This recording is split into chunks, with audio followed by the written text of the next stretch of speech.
Profecia bíblica. A predição de acontecimentos futuros. Mistério. Uma visão obscura, como uma neblina.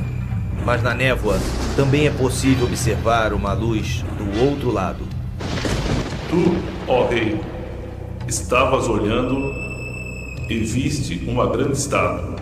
A estátua, que era grande, cujo esplendor era excelente, estava em pé diante de ti. A sua aparência era terrível. O peito e os braços de prata, o ventre e os quadris de bronze, pernas de ferro.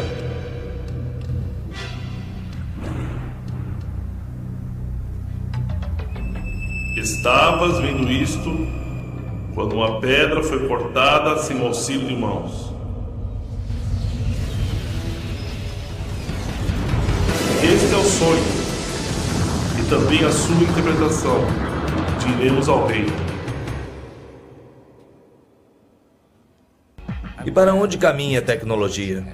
Será que o microchip resolverá os problemas do mundo e dará a todos mais tempo para gozarem a vida?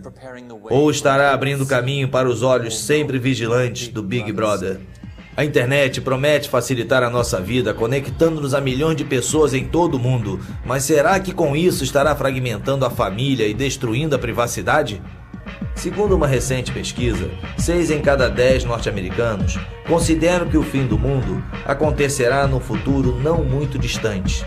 49% acreditam que haverá o anticristo e 44% acreditam na batalha final do Armagedon. Haverá um Armagedon? De acordo com a Bíblia, sim, mas não agora. Antes virão alguns acontecimentos catastróficos descritos detalhadamente nas profecias do Antigo e do Novo Testamento. Espantosamente, dos 66 livros da Bíblia, que incluem o Antigo Testamento judaico e o Novo Testamento cristão, 18 são dedicados apenas a predições de acontecimentos futuros, e quase que 1 de cada 2 livros contém alguma profecia significativa. Israel, o berço da profecia. Mais profetas andaram por este poeirento pedaço de terra, que tem aproximadamente 80 quilômetros de largura e 400 quilômetros de comprimento, do que em qualquer outro lugar da face da terra. Profetas judeus previram não só a história do seu próprio povo com detalhes incríveis, mas também a ascensão e queda de impérios, bem como o destino da raça humana. A profecia do profeta Daniel, mais fácil de se entender, é a interpretação do sonho de Nabucodonosor. É uma das profecias mais espantosas já dada ao homem.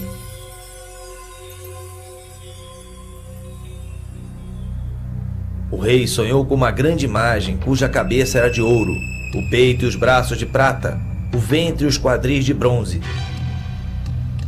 as pernas de ferro, os pés eram parte de ferro e parte de barro. Então, uma pedra, lançada sem o auxílio de mãos, feriu a estátua nos pés de ferro e de barro. A imagem desmoronou e foi levada pelo vento.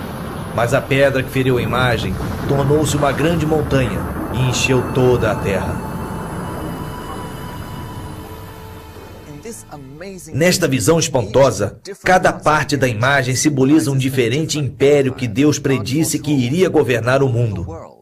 O próprio Daniel disse ao rei Nabucodonosor: Tu és a cabeça de ouro. A Babilônia na antiguidade era conhecida como a cidade de ouro, e assim como a cabeça, os babilônicos eram grandes pensadores, conhecedores de astrologia, astronomia e ciência. Exatamente como a imagem tinha 2 braços, o império seguinte foi uma aliança entre os medos e os persas, que conquistaram a Babilônia em 538 a.C. Eles eram muito hábeis com as mãos, especialistas em trabalhos manuais e construção. O Império Medo-Persa foi conquistado em 333 a.C. pela Grécia, que Deus comparou ao ventre da imagem.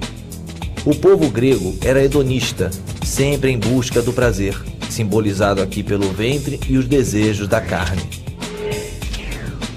Roma foi o império seguinte, simbolizado pelas 2 pernas de ferro da imagem. Foi o mais forte de todos, governando o mundo com mão de ferro. Assim como as duas pernas, era dividida no Império Ocidental e no Oriental. E também como as duas pernas, os romanos marchavam bastante. As pernas eram a parte mais longa do corpo. E de todos os impérios mundiais, Roma foi o que governou por mais tempo, quase 1000 anos. Desde então, o mundo tem estado dividido em vários outros impérios, mas nenhum forte o suficiente para governar o mundo inteiro.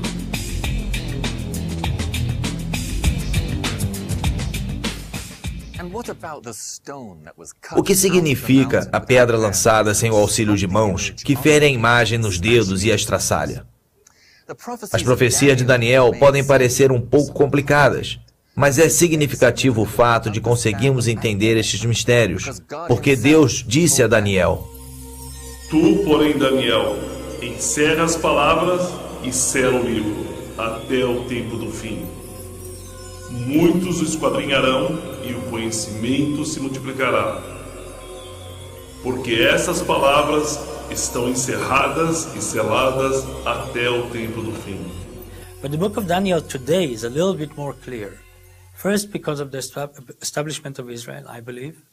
Secondly, because several things have happened already in the history that Daniel predicted and happened. Some of it had to do with the vision of the image that King Nebuchadnezzar have seen, with the different, main powers that will control the earth and what will happen.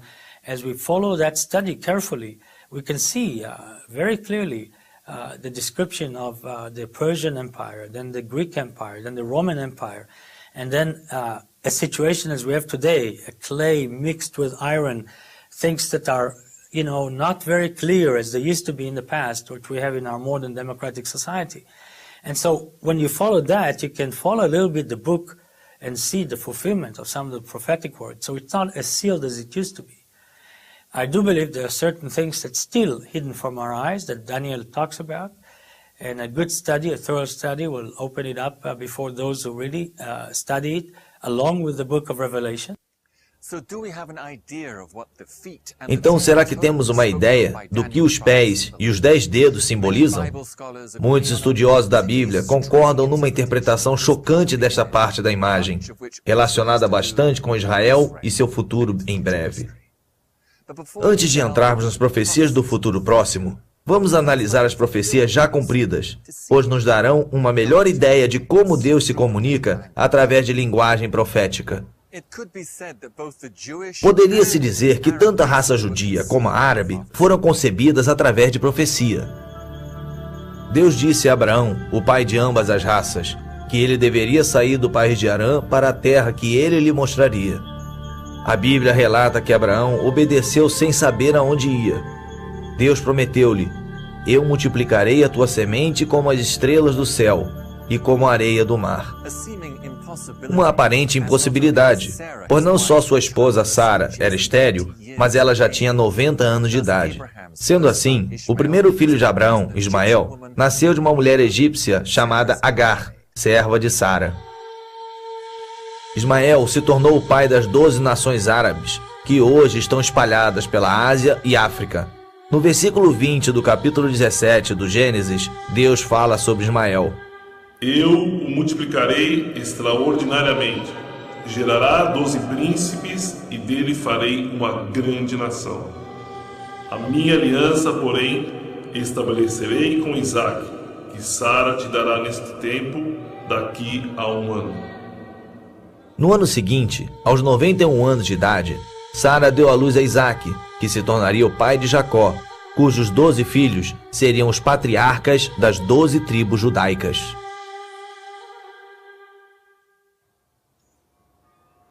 Se você visse um mapa interativo de Israel, poderia clicar sobre qualquer cidade ou vista histórica e o encontraria como parte integral de alguma profecia já cumprida, sendo cumprida ou a se cumprir. E nada melhor do que a velha cidade de Jerusalém, a capital religiosa do mundo através das eras e o centro das 3 maiores religiões mundiais. Esta é a Porta de Sião, situada na cidade de Jerusalém e construída por Davi, o menino pastor que tornou-se rei. Davi amava muito Sião, e os seus famosos salmos estão repletos de menções poéticas e proféticas sobre esse lugar. Agora o seu corpo descansa neste túmulo, no lugar que ele tanto amava. O Monte Sião originalmente significava a cidade de Davi. Durante uma época foi a parte mais importante de Jerusalém, mas hoje é um campo de cultivo, um cumprimento da profecia de Miqueias. Sião será lavrado como um campo. Depois da morte de Davi, seu filho Salomão construiu o primeiro templo judaico no alto do Monte Moriá, o local onde Abraão ia sacrificar Isaque, seu filho, obedecendo ao que Deus lhe dissera. A partir de então, o Monte Moriá tornou-se Sião, o mais importante de todos os lugares sagrados para os profetas judeus daquela época. O primeiro templo, edificado pelo rei Salomão, foi destruído em 586 a.C. pelo exército babilônico do rei Nabucodonosor. Reconstruído em 516 a.C., o segundo templo permaneceu em pé por 656 anos, até ser destruído pelos romanos em 70 d.C., um cumprimento da profecia dada por Jesus. Pouco antes de sua morte, ele disse aos seus discípulos: Vês esses grandes edifícios, não ficará pedra sobre pedra que não seja derrubada. Jesus predisse que o templo seria derrubado pedra por pedra. Isso foi cumprido literalmente 40 anos mais tarde pelo exército romano do imperador Vespasiano, sob o comando do general Tito. Jerusalém foi saqueada e incendiada, e 100.000 judeus foram crucificados em diferentes pontos da cidade. Os romanos então queimaram o templo, construído principalmente em madeira e decorado com ouro e prata. O ouro e a prata derretidos escorreram pelas fendas entre as grandes pedras do alicerce. Os romanos arrancaram as pedras para retirarem todo o ouro e a prata. Sendo assim, não ficou uma única pedra sobre pedra, um cumprimento literal da profecia de Jesus Cristo. Tudo o que restou do templo foi um grande muro de contenção de pedra, nivelando o local onde foi alicerçado o templo, no topo do Monte Moriá. Esse local hoje é conhecido como o Muro das Lamentações, onde os judeus vão orar pela vinda do Messias. Depois que Jerusalém foi saqueada pelos romanos em 70 d.C., o povo judeu dispersou-se por todas as nações da terra, a diáspora profetizada por Moisés no livro de Levítico. Espalhar-vos-ei entre as nações, e desembanharei a espada atrás de vós. A vossa terra será assolada, e vossas cidades ficarão desertas. Por quase 1.900 anos, eles se agarraram às muitas profecias nos escritos sagrados do Antigo Testamento, de que um dia eles retornariam. Este é provavelmente o imóvel religioso mais explosivo do mundo. Monte Moriá, o local sagrado onde durante toda a história judaica os judeus fizeram os sacrifícios de animais. Segundo a tradição islâmica, foi dali que o profeta Maomé ascendeu ao céu no século VII. E de acordo com a profecia, aqui é onde será construído o terceiro templo judaico.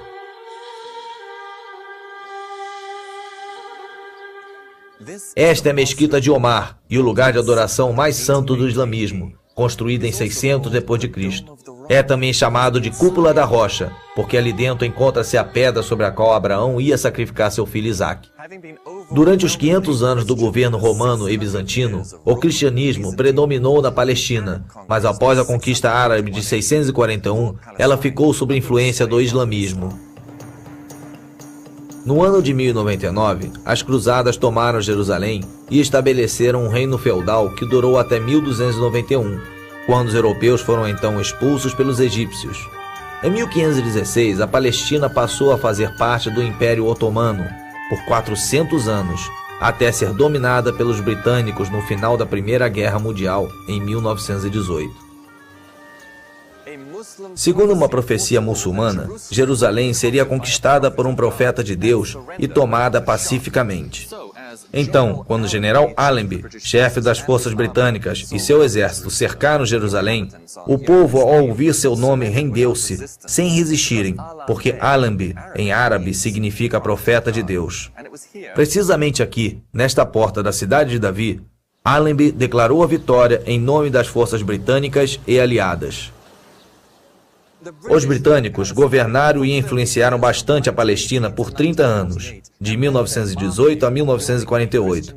Construíram muitas igrejas cristãs e restauraram locais de descobertas arqueológicas. Sem saberem, eles ajudaram a cumprir outra profecia.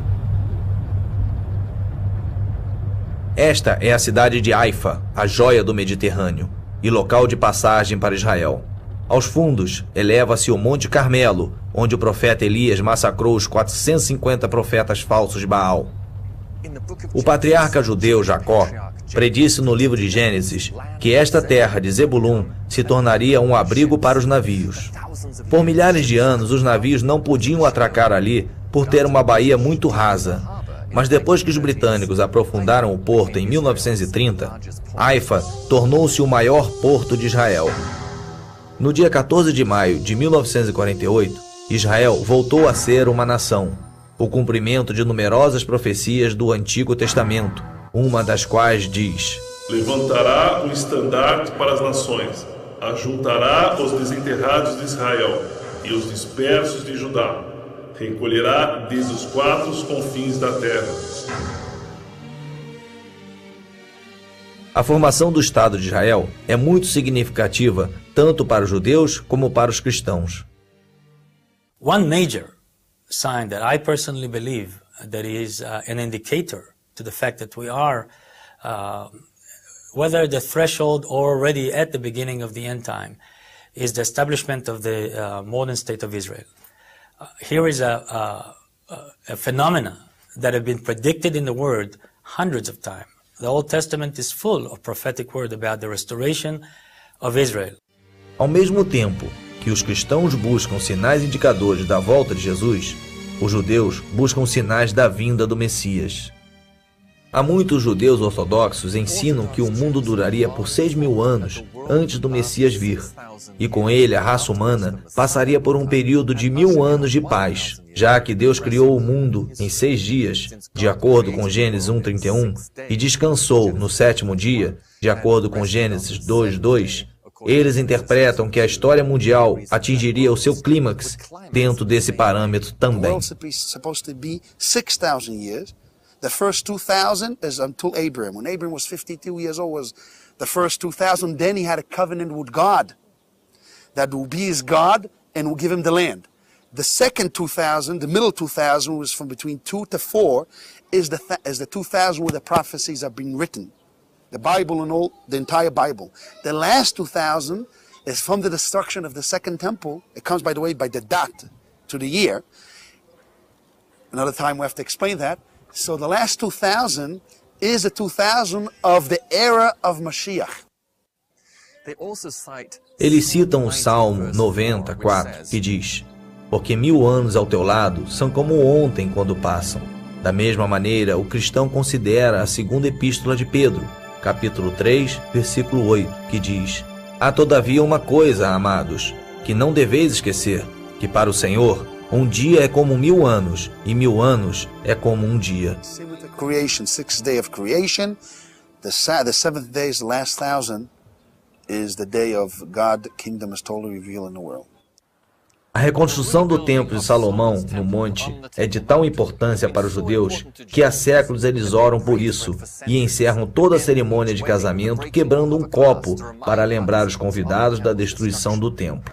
A construção do terceiro templo está muito além da fase de planejamento. Aqui, no meio de uma rotatória construída pela Prefeitura de Jerusalém, não muito longe do portão de Damasco, da velha cidade, é onde muitos consideram ser o local para a pedra angular do novo templo. The Bible tells us, "And you shall make for me a sanctuary that I will dwell among you." So that's really the comprehensive commandments regarding the construction of the temple. And then there are many other commandments as well.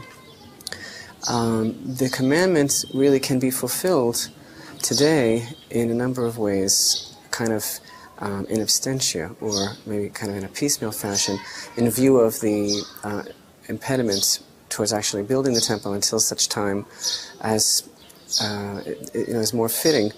So the main way that the Institute is going about the fulfillment of the commandment and occupying itself with the goal of trying to do really as much as possible in our time towards the temple is by creating the vessels. So the vessels that are being created today are not just models or replicas, but are actually made in accordance to the biblical requirements, and therefore are really ready to be used according to biblical law and can be used in the new temple. There is plans, sure there is plan. As a matter of fact, there is places in Jerusalem that they're already building the vessels, and they're learning like in yeshivas, like here in Mount Zion we have a yeshiva, we have a university for Jewish studies. They learn all the different laws as to do with the sacrifices and all the different laws as to do with the temple. And they're preparing themselves, if they're priests, they come from the tribe of Levites, so then they prepare themselves to be ready, and all this come to unfold, they'll be ready to serve God in the temple. We believe that this is the destiny of the Jewish people, and that we are commanded to be occupied with the building of the temple, just as we are commanded to sanctify God's name in every other way. So no, we're not really waiting for the Messiah. We don't feel that his arrival is a prerequisite for the building of the temple. Contudo, a reconstrução é inviável, porque para isso a mesquita de Omar teria que ser demolida, e isso daria início a uma guerra santa entre judeus e árabes. Aí entra o anticristo, uma personalidade política brilhante e carismática predita na Bíblia, que resgata o mundo de um quase colapso devido a problemas sociais e econômicos que ainda estão por ocorrer. Este gênio diplomático realiza o inacreditável. Ele consegue a proeza de trazer paz ao mundo e, de acordo com as profecias bíblicas, passa a ser adorado pelo mundo todo.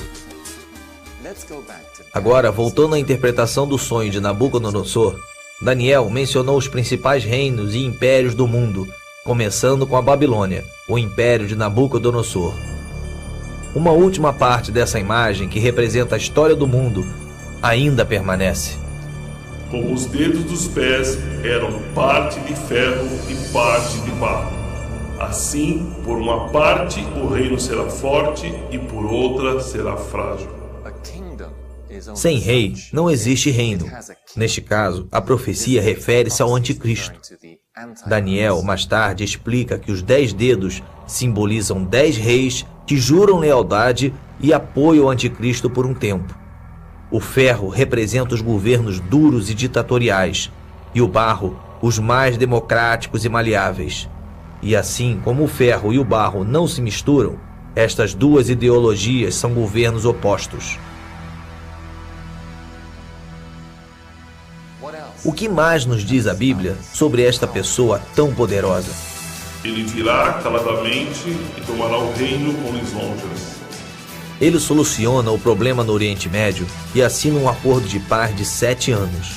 Uma aliança que dá aos judeus, muçulmanos e cristãos direitos iguais à parte velha de Jerusalém e à área do templo. Parte deste acordo permite que os judeus reconstruam o seu templo. Como ele vai solucionar o problema do local para a reconstrução ainda é um mistério, embora a Bíblia indique que ele descobrirá uma maneira. As we know, the Antichrist will be a figure of man who proclaim peace that will attract the world with what we call today the New World Order. Very similar kind of concept, a New World Order of peace and harmony and tranquility, of living together. That person will be very attractive, probably very intelligent, and very well able to communicate, where he will attract people to believe in the peaceful solutions that he will bring to humanity. E ele confirmará uma aliança com muitos por 7 anos. O profeta Daniel diz que o anticristo trabalhará enganosamente e usa a palavra vil para descrevê-lo. Tendo conseguido a confiança e a adoração do povo, depois de 42 meses, ou seja, 3 anos e meio no poder, ele rompe repentinamente a aliança de paz com Israel e invade do norte, fazendo cessar a adoração no templo e revelando a sua verdadeira personalidade e intenções. A profecia indica que nessa hora, o líder mundial fica possuído por Satanás e declara-se Deus. devil all along is trying to imitate God. He's trying to be like God, trying to rebel against God by being as strong and as powerful in influencing mankind like God does. And so the Antichrist will have a lot of aspects that will appear as, portrayed for the Messiah, for Christ. He may be a very powerful man. He may even do some supernatural acts. We don't know.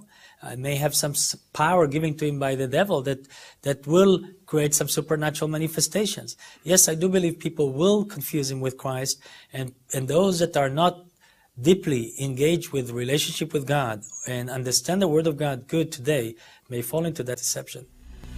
A profecia nos diz: O homem do pecado será revelado, o filho da perdição, o qual se opõe e se levanta contra tudo que se chama Deus ou é objeto de culto, de sorte que se assentará como Deus no templo de Deus, querendo parecer Deus. Na metade da semana, fará cessar o sacrifício e a oferta de manjares.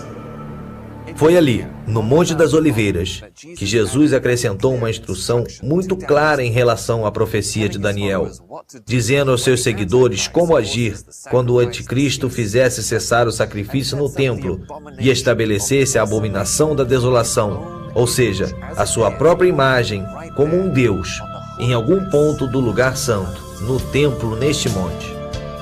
Quando, pois, vindes a abominação de desolação de que falou o profeta Daniel no lugar santo, então os que estiverem na Judeia fujam para os montes.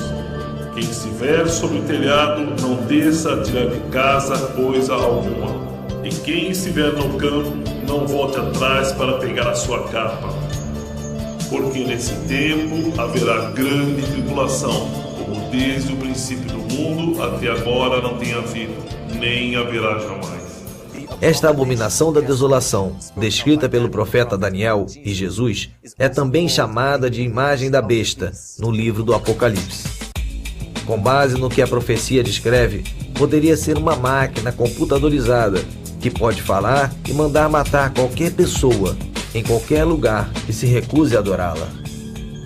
Este rei fará conforme a sua vontade, e se levantará e se engrandecerá sobre todo Deus, e falará coisas espantosas contra o Deus dos deuses. Não terá respeito aos deuses de seus pais, nem ao desejo de mulheres, nem a qualquer Deus, porque sobre tudo se engrandecerá. Aí é que o anticristo insiste em que todos recebam a marca da besta. Talvez um chip implantado na testa ou um número de identificação na mão que lhe permitiria comprar ou vender e sem o qual não se poderia fazer nenhuma transação comercial. A todos, os pequenos, os grandes, os ricos e os pobres, os livres e os escravos, faça que lhe seja dada certa marca sobre a mão direita ou sobre a fronte, para que ninguém possa comprar ou vender, senão aquele que tem a marca, o nome da besta ou o número de seu nome. Ora, esse número é 666. Pela primeira vez na história, existe uma infraestrutura tecnológica para um ditador mundial se encaixar numa sociedade ao estilo Big Brother, sem dinheiro. O papel moeda está desaparecendo e sendo substituído por cartões de plástico com uma faixa magnética ou chips. Mas nem todos serão engodados pelo anticristo. Ele não conseguirá estabelecer o seu governo mundial completamente. Daniel prediz que algumas nações se rebelarão e se recusarão a adorá-lo ou receber a marca, principalmente nações cristãs, judias e muçulmanas, a maioria das quais rejeita a adoração a ídolos. O anticristo reage iniciando a pior perseguição em massa em toda a história. Sobre isso, Jesus diz: Se aqueles dias não fossem abreviados, nenhuma carne se salvaria, mas por causa dos escolhidos serão abreviados. Esta caçada humana, semelhante à perseguição romana contra os primeiros cristãos, só que muito pior, vai durar 3 anos e meio e é conhecida como a Grande Tribulação. Então aparecerá no céu o sinal do Filho do Homem, e todos os povos da terra se lamentarão e verão o Filho do Homem vindo sobre as nuvens do céu, com poder e muita glória. E ele enviará os seus anjos com grande clamor de trombeta, os quais ajuntarão os seus escolhidos desde os 4 ventos, de uma a outra extremidade dos céus. 3 anos e meio depois que o anticristo estabelecer a sua imagem, Jesus voltará nas nuvens, onde todo o olho o verá. Ele reunirá aqueles que lhe permaneceram fiéis através da grande perseguição do anticristo, literalmente tirando-os da terra e indo ao seu encontro nas nuvens. Com os seus fiéis a salvo, começa então o juízo de Deus contra o anticristo e seus seguidores.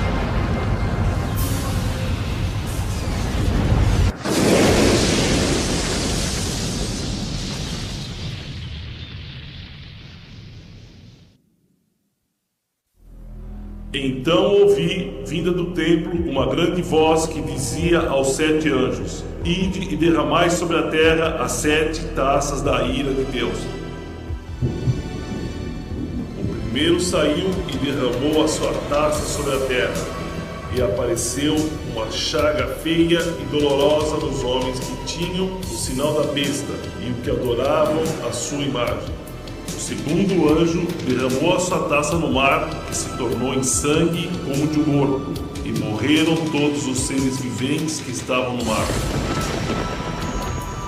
O terceiro anjo derramou a sua taça nos rios e nas fontes das águas, que se tornaram em sangue.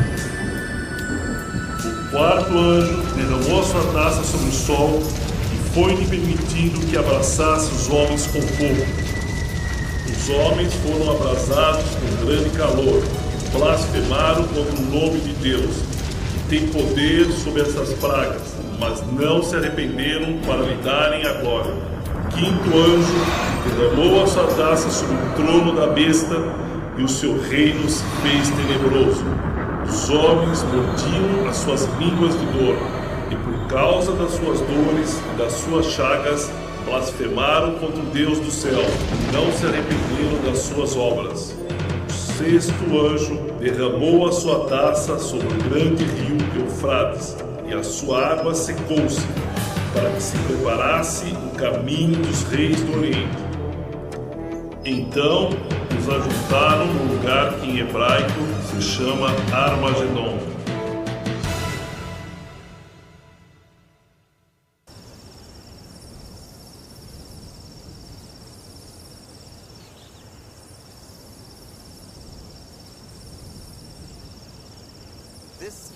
Este é o Vale de Megido, também conhecido como Vale Esdraelon em Israel. Armagedon, em hebraico, significa colina de Megido, que é um grande monte em forma de cúpula no vale. Quando Napoleão viu pela primeira vez o grande vale que vai do sul de Haifa até Jerusalém, exclamou: "Que ótimo local para uma batalha!" Quando o general Pershing, um dos grandes generais da Segunda Guerra Mundial, o viu, declarou: "Que ótimo local para uma guerra estratégica!"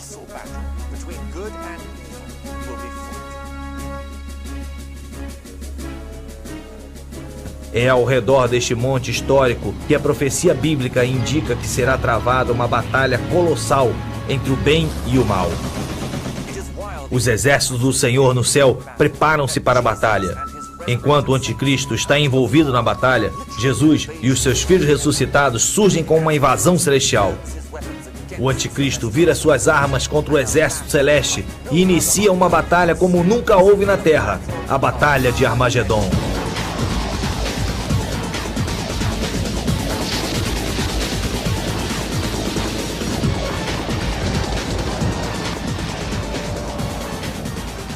Durante essa batalha, as orações daqueles que por muito tempo clamaram por justiça são respondidas, pois esgota-se a paciência de Deus com os caminhos perversos do homem.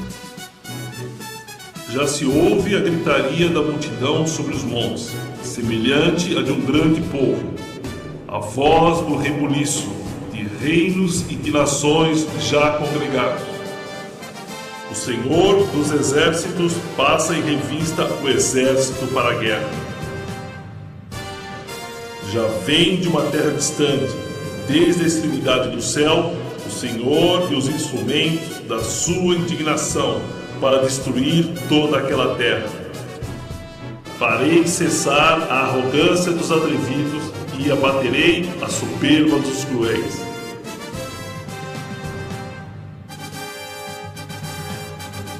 Estavas vendo isto quando uma pedra foi cortada sem o auxílio de mãos, a qual feriu a estátua nos pés de ferro e de barro e os esmiuçou. Jesus muitas vezes é chamado de pedra angular, o início de um novo alicerce no templo, um alicerce espiritual. Exatamente quando a pedra lançada do nada acerta a imagem em Daniel 2, Jesus, o Filho de Deus, vem do céu para pôr um fim ao reino do Anticristo. Segundo Daniel, a batalha de Armagedon dura 45 dias. O Anticristo é jogado vivo num lago de fogo e seus seguidores malignos são massacrados. A carnificina será tal que o profeta Ezequiel diz que só em Israel levará 7 meses para enterrarem todos os mortos e 7 anos para limparem o metal torcido e os armamentos destruídos. A batalha já vencida, Jesus mais uma vez pisa na terra, aqui no Monte das Oliveiras. Naquele dia estarão os seus pés sobre o Monte das Oliveiras, que está defronte de Jerusalém para o Oriente. O Monte das Oliveiras será fendido pelo meio, para o Oriente e para o Ocidente, e haverá um vale muito grande. Metade do monte se apartará para o norte e a outra metade para o sul, e o Senhor será o rei sobre toda a terra. Os sismólogos informam que o Monte das Oliveiras está situado sobre uma falha geológica e que existe uma rachadura que corta o monte ao alto, de norte a sul. When we look at Mount of Olives, which is right not far away from where we're sitting right now, we can see that the literal fulfillment of this verse can very easily happen. One thing we do know is that Christ will come physically. His appearance is very important because it says the eyes of men will behold him. There's also going to be a supernatural manifestations all over. The whole earth at one minute will see him. And so there would be some kind of a supernatural phenomena from the heavenlies that will attract the entire attention of the earth. It has to be. And then those who will live around here, specifically this verse is for them, they probably will see some manifestations on the Mount of Olives and Christ that are different than if I look today at Mount of Olives and see the mountain sitting there in its tranquility and, peaceful fashion. I'm sure it will be different then. There will be a lot of commotion. There will be a lot of supernatural manifestations that God will reveal himself through Christ, and Christ himself will come and will land, I believe, right on the Mount of Olives. And then, of course, we have there a large graveyard right now of many people, even David's tomb and others that believe that because Christ or the Messiah, the Jewish people, even non-Christians, believe the same way, that when Christ or the Messiah will come, those will be the first to be resurrected because they are buried in Mount of Olives or close to the Mount of Olives. And so again, there will be a lot of the resurrection part. There will be the commotion of his arrival. There may be the split of the mountain. All the functions of the heavenlies, sun, moons, and stars will take different shape. And so we are expecting real dramatic moments around here. Esta é a porta dourada, por onde Jesus passou na última vez que entrou em Jerusalém, quando o povo clamou: Hosana, Hosana ao filho de Davi. E o receberam e aclamaram como um rei. Agora está todo murado, como podem ver. Dizem que um dos governantes muçulmanos de Israel lembrou-se da profecia de Maomé no Alcorão, que diz que quando Jesus voltar, ele entrará por essa porta para tomar a cidade de Jerusalém e reinar como Rei dos Reis. Temerosos com a possibilidade de Jesus tomar o seu trono, ele construiu um muro e fechou o portão para tentar impedi-lo de entrar. Fazendo isso, ele cumpriu a profecia de Ezequiel. Esse portão será fechado e não se abrirá, e nenhum homem passará por ele, porque o Senhor, o Deus de Israel, por ele passou. Portanto, será fechado. E o que pensar da última parte da profecia, no livro de Daniel, depois que a pedra derruba a imagem? Então foi juntamente esmiuçado o ferro, o barro, o bronze, a prata e o ouro, os quais se fizeram como a palha das ilhas no estio, e o vento os levou, e não se achou lugar algum para eles. Mas a pedra que feriu a estátua se fez um grande monte e encheu toda a terra. Esmiuçará e consumirá todos esses reinos, e será estabelecido para sempre. Esta pedra, atingindo a imagem, significa o fim dos reinos do homem e seu governo na terra. Compare esta pedra com os versículos seguintes e a interpretação fica bem clara. Virão muitos povos e dirão: vinde, subamos ao monte do Senhor, a casa de Deus de Jacó. Ele nos ensinará o que concerne aos seus caminhos, para que andemos nas suas veredas. De Sião sairá a lei, e de Jerusalém a palavra do Senhor. Finalmente o mundo será governado com equidade, verdadeira justiça, com liberdade, paz, abundância e felicidade para todos. Deixará de reinar a cruel e egoísta filosofia que dá o mundo aos mais fortes. Não haverá mais corrupção, vícios, crime, suborno ou injustiça. Jesus e seus anjos e os seus seguidores ressuscitados estabelecerão o seu justo governo com justiça de verdade para todos. Ele exercerá o seu juízo entre as nações e repreenderá a muitos povos. Estes converterão as suas espadas em arados e suas lanças em podadeiras. Não levantará espada nação contra nação, nem aprenderão mais a guerra. Já quebrou o Senhor o bastão dos ímpios e o cedro dos dominadores. Já descansa, está sossegada toda a terra. Exclamam todos com júbilo. Milênio é uma palavra que vem do latim e que significa 1000 anos. Tem sido usada por estudantes de profecia bíblica para denominar esse período incrível, essa era dourada de paz na terra. Durante o milênio, enquanto o anticristo é jogado no lago de fogo, o diabo que o havia possuído é acorrentado e aprisionado no centro da terra, no abismo sem fundo. Com o diabo fora de cena e a terra aliviada de muitas maldições, o mundo voltará ao que era na época de Adão e Eva no paraíso. Águas arrebentarão no deserto e ribeiros no ermo. A terra se transformará em lagos e a terra sedenta em mananciais de águas. A terra assolada se lavrará. Dirão: esta terra desolada ficou como o jardim de Éden. First of all, we know that the devil and everything that he represents, which is, the negative, the ugly, the difficult part of humanity, will be taken out, will be locked, will be away from the experience, day-to-day experiences of mankind. The second thing that we know is that God would dwell with men again. It gives me back the picture of Garden of Eden. God was walking in the garden. Adam and Eve are there. It was a natural relationship between them. It wasn't like today you have to go somewhere, to the ends of the earth to go to a revival where people say the Spirit of God is moving and, you need to go to Toronto, you need to go to different places to get that spiritual. It was natural experience for Adam and Eve to have God, involved in their life. I think it will be the same in the millennium. God will be part of our life in all the aspects of our life, and it will not be something religious. It will be natural. It will be a beautiful relationship of love and harmony between man and God.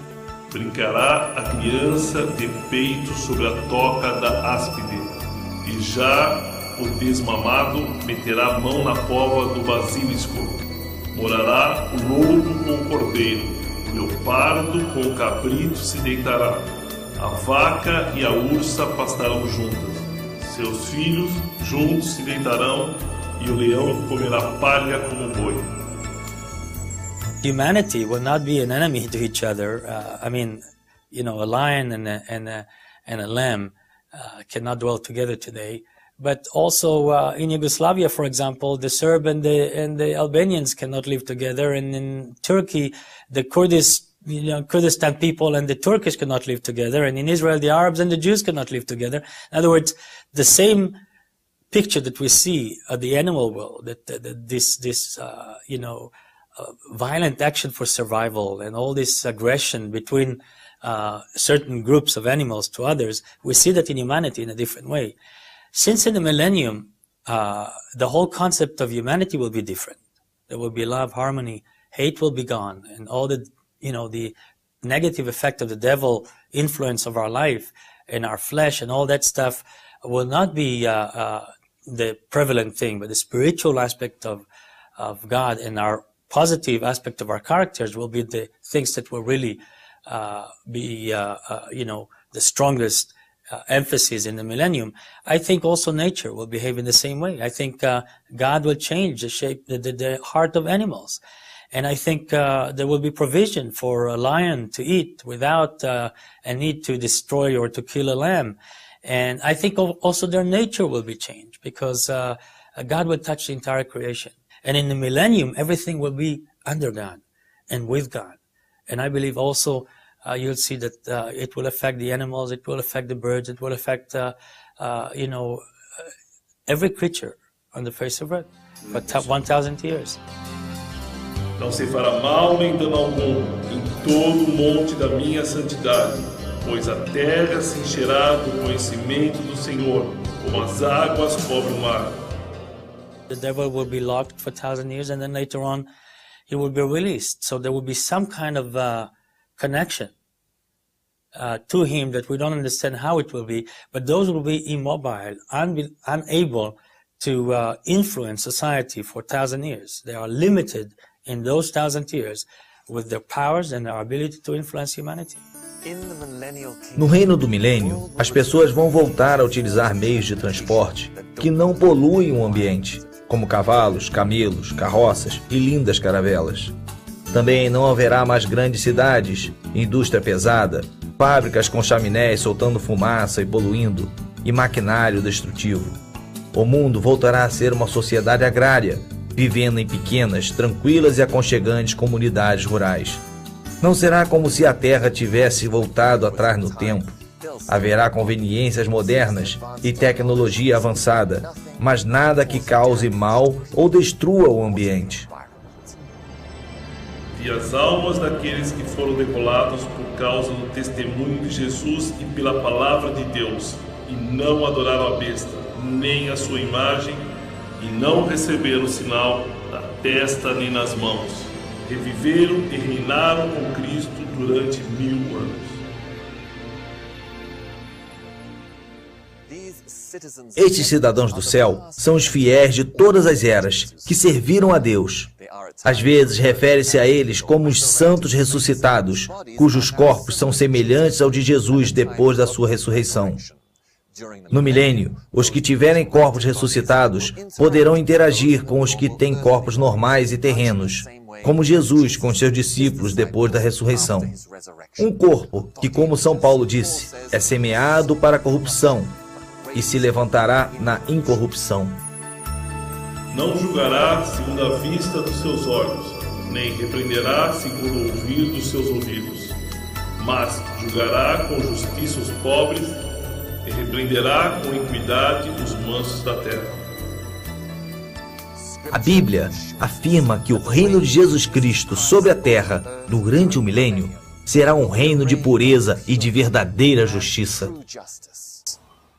It will not be the same Christ that we knew as a suffering Messiah who is going to die for our sins. It's going to be the king, the warrior, the judge, the majestic, powerful arm of God.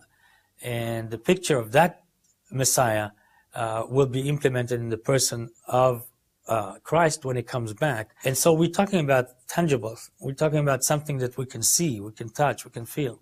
So it will be a physical presence of Christ that will be among us. And I believe that he will dwell among us in this 1,000 years. It will be our King, our Lord, and the one whom we worship and adore. As profecias que abordamos neste filme são meramente algumas das milhares de profecias cumpridas sobre os impérios, indivíduos e eventos mundiais que os profetas bíblicos previram com grande precisão.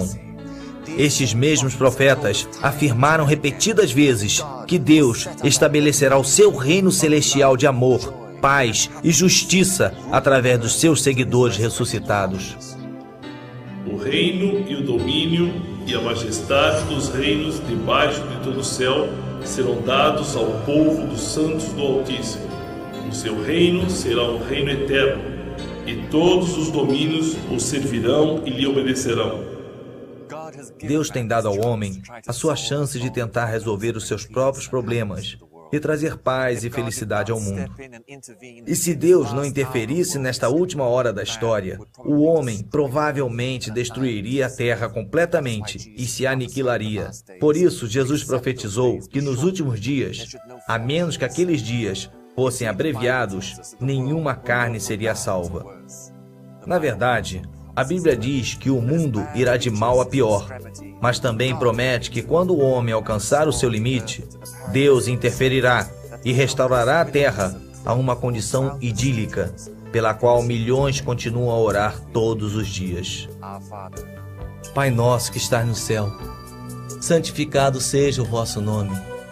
Venha a nós o vosso reino, e seja feita a vossa vontade, assim na terra como no céu. O pão nosso de cada dia nos dai hoje. Perdoai as nossas ofensas, assim como nós perdoamos a quem nos tem ofendido. E não nos deixeis cair em tentação, mas livrai-nos do mal. Porque vosso é o reino, o poder e a glória para sempre. Amém.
Pernas de ferro.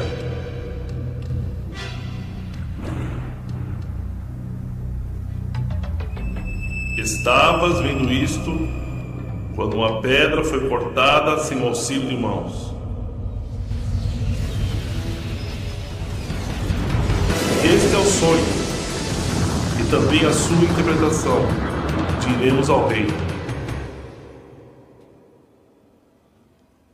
E para onde caminha a tecnologia?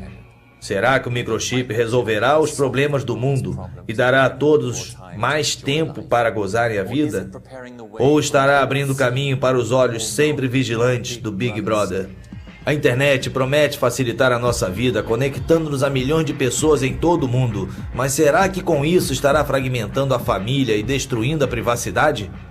Segundo uma recente pesquisa, 6 em cada 10 norte-americanos consideram que o fim do mundo acontecerá num futuro não muito distante. 49% que Deus predisse que iria governar o mundo. O próprio Daniel disse ao rei Nabucodonosor: Tu és a cabeça de ouro. A Babilônia na antiguidade era conhecida como a cidade de ouro, e assim como a cabeça, os babilônicos eram grandes pensadores, conhecedores de astrologia, astronomia e ciência. Exatamente como a imagem tinha 2 braços, o império seguinte foi uma aliança entre os medos e os persas, que conquistaram a Babilônia em 538 a.C. Eles eram muito hábeis com as mãos, especialistas em trabalhos manuais e construção. O Império Medo-Persa foi conquistado em 333 a.C. pela Grécia, que Deus comparou ao ventre da imagem. O povo grego era hedonista, sempre em busca do prazer, simbolizado aqui pelo ventre e os desejos da carne. Roma foi o império seguinte, simbolizado pelas duas pernas de ferro da imagem. Foi o mais fúteis, mas também a ascensão e queda de impérios, bem como o destino da raça humana. A profecia do profeta Daniel, mais fácil de se entender, é a interpretação do sonho de Nabucodonosor. É uma das profecias mais espantosas dada ao homem.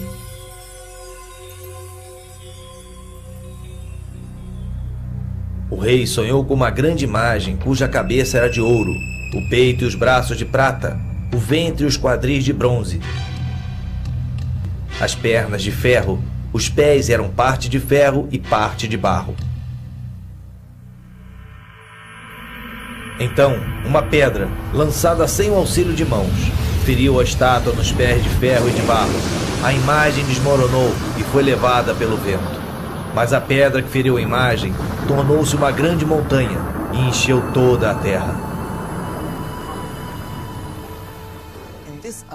Nesta visão espantosa, cada parte da imagem simboliza um diferente império.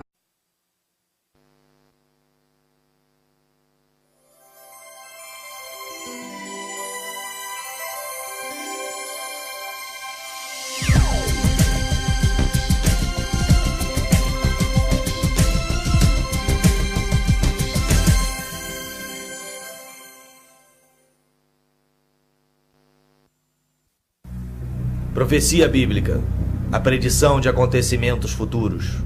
Mistério, uma visão obscura, como uma neblina, mas na névoa também é possível observar uma luz do outro lado.